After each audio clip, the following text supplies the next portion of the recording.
Bonjour à vous toutes et à vous tous. J'avais envie d'aborder avec vous l'éveil de conscience soudain, cet éveil de conscience qui nous tombe dessus sans qu'on l'ait vu venir. C'est un sujet qui m'est familier parce que j'ai moi-même débuté un éveil de conscience en 2018 et depuis je suis sur ce chemin d'évolution qui, même s'il est assez magique, peut être bien déroutant aussi. Alors ce chemin, il nous invite à retrouver notre authenticité originelle, celle que nous avions à notre naissance et pendant notre petite enfance, avant que nous ne soyons façonnés par notre éducation ou le milieu social dans lequel on évolue ou la société de manière générale. Et puis il nous invite aussi à retrouver et à déployer notre puissance personnelle pour mettre en œuvre tous nos projets de cœur. Alors depuis 2016, on est de plus en plus nombreux à vivre cet éveil de conscience et il y a beaucoup à dire à ce sujet. Donc, c'est pourquoi je fais le choix de vous proposer en fait plusieurs épisodes qui vont me permettre d'amener une vision plus globale qui, je l'espère, pourra vous apporter un éclairage et du soutien sur ce chemin qui peut être parfois ardu.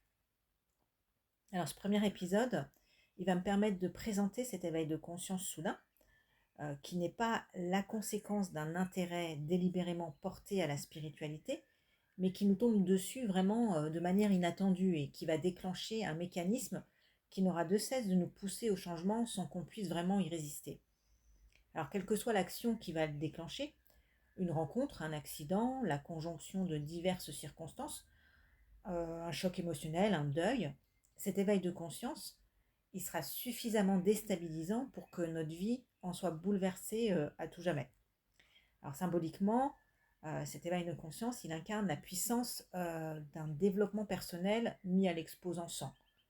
Parce que dans le développement personnel, on a le choix d'aller ou pas vers la réparation de nos blessures, on a le choix du rythme de ce travail, et on a aussi le choix de marquer un temps d'arrêt bref ou définitif, sans que ça n'ait réellement d'impact dans notre vie, excepté celui de limiter notre croissance individuelle. Par contre, dans l'éveil de conscience soudain, on n'a pas le choix. On est sans arrêt poussé à réaliser la guérison de nos blessures et à déployer notre puissance personnelle. Alors c'est la vie qui décide pour nous. Je dis la vie, hein, mais je vous laisse y mettre le nom qui vous convient, l'univers, la source, Dieu, une force supérieure. Vous voyez ce qui résonne avec vous. Donc c'est la vie qui détient notre feuille de route et qui connaît notre destination finale et nos capacités à gérer ce qu'elle nous présente. Alors résister trop longtemps, ce sera l'assurance de se retrouver dans des situations qui vont être désagréables et qui pourront être vécues comme des punitions de la vie, mais qui en fait sont seulement des événements qui sont mis sur notre route pour nous pousser à débuter ce chemin d'évolution que notre âme, notre conscience supérieure, a choisi pour cette incarnation. Alors pour vous donner une idée de l'inattendu de cet éveil de conscience, je vais vous partager mon expérience personnelle. Donc c'est arrivé un jour au moment où je serrais la main d'un homme pour lui dire au revoir. Cet homme, je l'avais déjà rencontré à plusieurs reprises et je lui avais déjà serré la main à plusieurs reprises pour lui dire bonjour et au revoir. Mais cette fois-là, au moment de cette poignée de main, je suis passée l'espace d'un instant dans une autre dimension, où le temps s'est trouvé presque figé, comme un ralenti dans un film. Un calme a enveloppé tout mon être et j'ai ressenti un amour mais inouï. C'était à la fois d'une douceur absolue et d'une puissance extraordinaire. Cet homme, il m'est alors apparu d'une hauteur démesurée, environ une fois et demie sa taille, et un voile violet qui est tombé du ciel est venu se poser délicatement sur mes épaules, et j'ai entendu cette phrase: Tu es en sécurité. Et d'un seul coup, le temps a repris sa vitesse normale, et je suis partie complètement déboussolée en tentant de comprendre ce qui venait de se passer et pourquoi. Alors dans les semaines qui ont suivi, d'autres phénomènes inhabituels se sont produits dans mon quotidien, comme pour venir me confirmer le chemin sur lequel je m'engageais. J'étais angoissée, j'avais peur d'en parler, d'être prise pour une folle, et pourtant au fond de moi, je savais que ce que je vivais était réel, de l'ordre d'une autre réalité, mais bien réel. L'éveil de conscience, c'est donc ce processus au long cours qui permet à chacun d'entre nous de retrouver son essence et de la révéler au monde sans masque, en toute authenticité. Porter un masque, ça revient à nier qui nous sommes profondément, à mettre de côté nos besoins et nos désirs les plus essentiels. C'est endosser le costume d'un personnage que nous ne sommes pas, c'est nous plier aux injonctions des autres, c'est nous dévaloriser ou parfois au contraire surévaluer nos compétences. Ça peut aussi être le fait d'accepter de vivre dans un environnement qui ne nous convient pas ou d'exercer un métier qui ne nous plaît pas. Bref, porter un masque, c'est ne pas assumer la personne que nous sommes réellement, c'est ne pas s'aimer totalement. Alors pourquoi on porte des masques? En premier lieu, pour cacher nos failles, parce qu'exposer nos blessures au monde, ça reviendrait à afficher notre vulnérabilité. Et ça, ce serait prendre le risque d'être jugé, ou pire même, d'offrir à tout à chacun le moyen de pression idéal sur notre personne. Pourtant, quand on y réfléchit, tout individu est porteur de failles. Si on les observe, on les évoque simplement et factuellement, ça atteste de notre courage d'aller regarder la réalité en face et ça témoigne aussi de la bonne connaissance de notre intériorité, ce qui peut conduire notre interlocuteur à développer sa confiance à notre égard. Nous portons aussi des masques pour correspondre au désir de l'autre, ou plutôt à ce que l'on suppose que l'autre désire de nous. Cet autre, il est représenté par toutes les personnes avec qui nous sommes en interaction, nos parents, nos frères, nos sœurs, nos collègues, nos amis, mais aussi avec toutes les entités spécifiques à notre environnement de vie, la société de manière générale, le club dans lequel on pratique une activité, le groupe social duquel on est issu, notre lieu de vacances. Toutes ces personnes et toutes ces entités, elles regorgent de traditions, de façons d'être, de manières de s'exprimer, qui créent une appartenance, un ressenti du type je fais partie de. Alors, si de manière objective, j'apprécie ces usages et que je me sens à l'aise avec, c'est que c'est OK pour moi.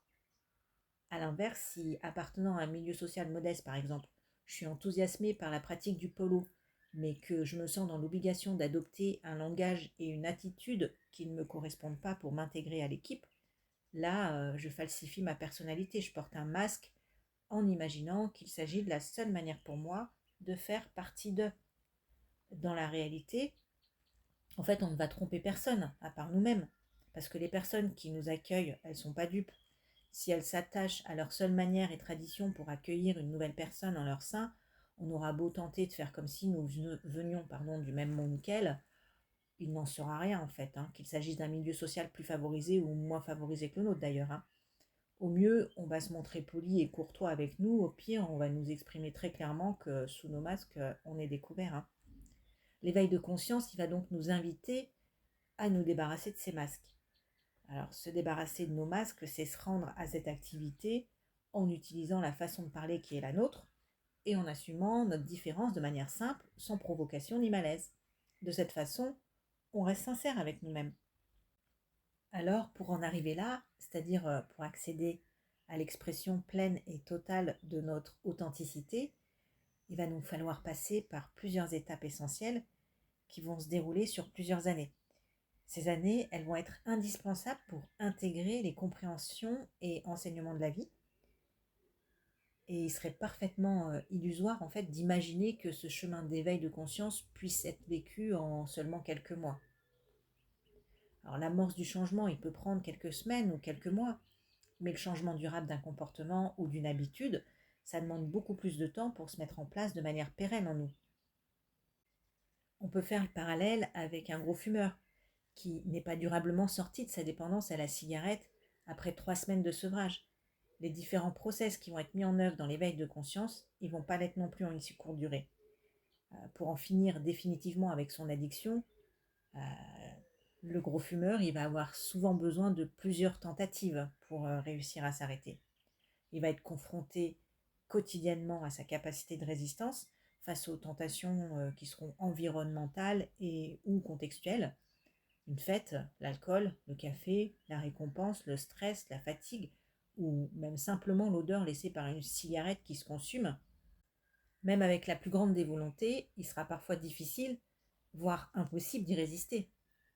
Et de manière identique, le processus d'éveil de conscience, il va réclamer une grande volonté de résistance face à nos anciens schémas défaillants qui continuent un temps certain à produire sur nous une attraction rassurante qui nous enjoint à rester dans notre zone de confort, celle qu'on connaît, que l'on maîtrise, même si elle nous est délétère. Alors la vie, elle sera une joie de nous proposer diverses expériences qui vont nous permettre de vérifier où nous en sommes de notre travail. Allons-nous déployer toujours les mêmes actions qui de fait produiront les mêmes conséquences, ou constaterons-nous que ce nouvel enseignement est intégré? Aurons-nous besoin d'une nouvelle expérience ou passerons-nous à un autre apprentissage? Alors, il n'y a pas de compétition, hein. On est tous et toutes différents, différentes. Un enseignement, il peut être intégré en 3 expériences par l'un ou l'une d'entre nous et nécessiter 6 expériences pour un ou une autre. Ça ne sert à rien de se culpabiliser ou de s'en vouloir lorsqu'on prend conscience que l'on a encore besoin de travailler. Gardons juste en tête que chaque expérience nous rapproche de la compréhension pleine et totale de l'enseignement. Prendre son temps, ça va être essentiel, car forcer les résistances de notre inconscient sera bien plus dommageable pour notre psychisme que le temps que l'on consacre à ces diverses expériences. Chaque situation, elle nous est présentée lorsque nous sommes prêts ou prêtes à les accueillir et que nous pouvons les dépasser. La vie, elle nous propose toujours ce qui est le mieux pour nous au moment présent, et ceci, même si notre mental et ou notre ego nous assurent du contraire. Le mieux pour nous, ça signifie le mieux pour l'évolution de notre âme, c'est-à-dire la meilleure expérience pour travailler ce pourquoi l'âme s'est incarnée dans cette vie-ci. Alors les buts d'incarnation de notre âme, ils restent longtemps énigmatiques au personnage que nous sommes là sur Terre, mais plus on avance sur le parcours, plus les compréhensions se font jour et nous donnent accès au pourquoi de nos vécus. Durant ce processus, chaque expérience va nous faire travailler et va nous permettre de lever un blocage, puis un autre, jusqu'au déblocage final de ce qui est à comprendre et à intégrer. On pourrait comparer cela au processus qui se met en œuvre lorsqu'on rétablit la circulation de véhicules qui sont restés bloqués par la manifestation de centaines de personnes. Le premier véhicule, il va démarrer et libérer le deuxième, qui à son tour va libérer le troisième, et ainsi de suite, jusqu'à ce que par exemple le septième débloque la première rue perpendiculaire. Le processus, il va se répéter ainsi jusqu'au dernier véhicule immobilisé, qui désencombrera alors totalement la circulation de la rue principale et des rues adjacentes. Donc ce que la vie va faire, c'est nous proposer une première phase d'une blessure que nous allons travailler. Nous pourrons avoir l'impression que c'est ok, que c'est guéri, mais la vie, elle va nous la présenter sous un autre angle. Et on va comprendre qu'il y a encore du travail à faire, et nous le ferons ainsi de suite, jusqu'à ce que la blessure soit totalement guérie. Il n'y a pas d'ordre précis, les guérisons, elles peuvent se produire coup sur coup pour une même blessure ou à des mois d'intervalle, c'est selon notre feuille de route. Alors, je précise aussi qu'il n'existe pas de parcours de vie considéré plus positif qu'un autre. Il existe seulement des parcours de vie aux ambitions différentes pour répondre aux besoins de croissance de notre âme. À mon sens, il est vraiment très important de faire attention de ne pas tomber dans l'ego spirituel. Cet ego spirituel qui peut nous amener à penser que nous savons mieux que les autres, que ce que nous vivons est plus important que ce que vit notre voisin, que l'autre n'a rien compris, etc. L'humilité, elle est vraiment essentielle sur ce chemin. Se souvenir de la citation de Socrate qui dit « Tout ce que je sais, c'est que je ne sais rien », ça peut nous aider à garder les pieds sur terre. Alors voilà, je vous convie donc à la découverte de cette formidable épopée initiatique que la vie nous propose. Et pour finir, je vais juste vous partager un petit extrait d'un très beau livre qui illustre bien, à mon sens, ce chemin qui nous mène à la découverte de notre âme, notre conscience supérieure. Il s'agit de l'âme, 7 lettres à une amie, écrit par François Cheng de l'Académie française, qui est sorti aux éditions Albin Michel en 2016. François Cheng écrit « Intuitivement, elle sait que cela sera un long cheminement. Il lui faudra plonger dans la profondeur de son être et enjamber tous les abîmes que chaque destin a à assumer, abîmes faits de peur, de solitude, de blessures et de souffrance. C'est au-delà de cet horizon qu'arde un vrai rayonnement, celui de l'âme, qui relève d'une autre lumière. » Je vous remercie de votre écoute et si vous souhaitez me contacter pour une séance de sophrologie ou un soin énergétique, toutes les informations se trouvent dans la description de la vidéo. Si ce contenu vous intéresse, je vous invite à vous abonner et à activer les notifications pour être informé de la sortie des prochaines vidéos. À bientôt!